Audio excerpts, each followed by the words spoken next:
Hello again. What are we going to talk about this week? We're going to talk about change agents, or some people call them change champions. Um, let's start with what actually a change agent network is. Okay, put extremely simply, it's a structured group of employees drawn from different areas of the business who act as the bridge between the change initiative and the impacted stakeholders. They're not project team members, but sit within the business, providing insights, feedback, and advocacy. They help translate formal project communications into the local context of their team. Got it? So, why is a change agent network necessary? There are several reasons. One important one is change managers cannot be everywhere at once. So the change agent network extends the reach across functions, geographies, or level. They also provide local credibility because people are more likely to listen to their peers than to boring old project staff, especially change managers. They also surface resistance early, giving the project team the opportunity to adjust the way they are approaching things. And they build trust in the change by embodying transparency and support. So, what are the main reasons for building a change agent network?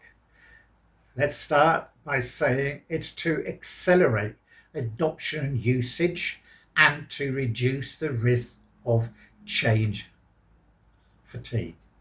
Secondly, to create a feedback loop, ensuring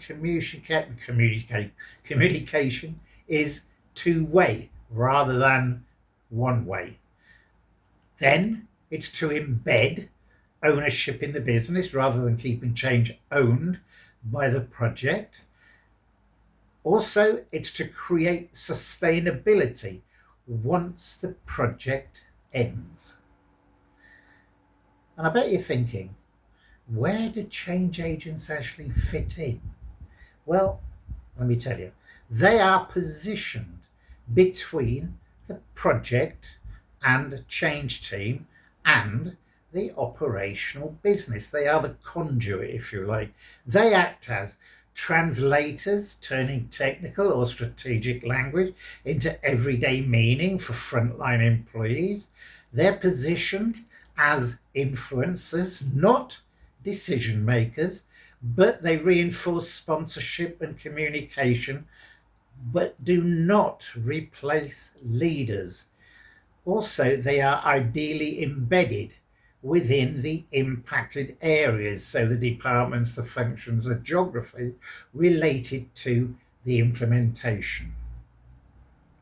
Easy peasy, isn't it? And then I bet you're thinking, who should be part of a change agent network? Well, let me give you a few ideas. They can be representatives from different functions, levels, and locations. You've got to ensure a broad coverage.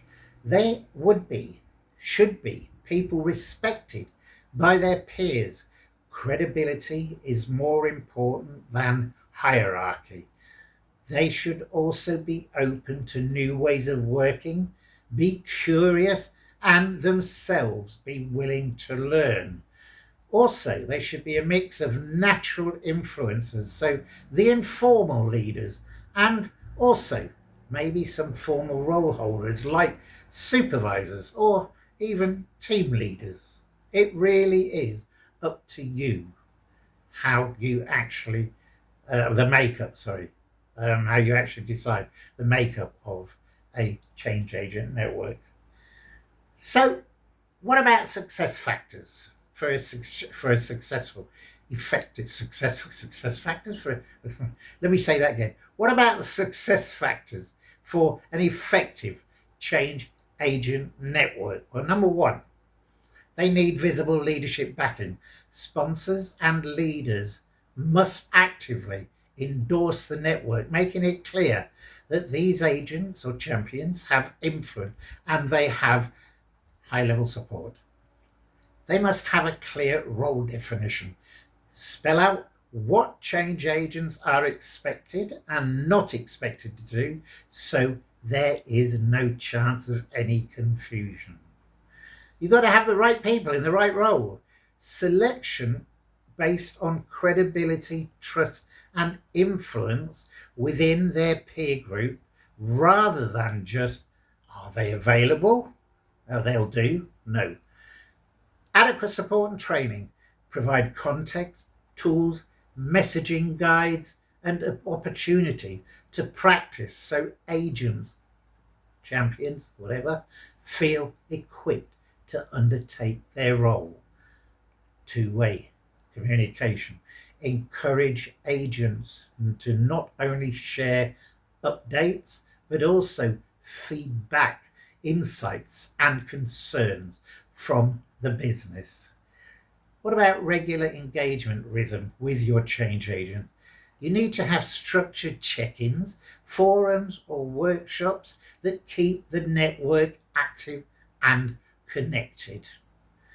Also, they need to be recognized and appreciated. So celebrate their contributions, highlight success stories, and reward their efforts formally or informally. They also need to be integrated with project and business teams, so ensure change agents are linked to project governance, business operations, so they are seen as part of the change, not just an add-on. What about flexibility and adaptability? You can keep the network dynamic by adjusting membership, focus, and activities as the change evolves during its life cycle. What about sustainability mindset? Position the network not just for one project, but as a long-term asset to build change capability across the business.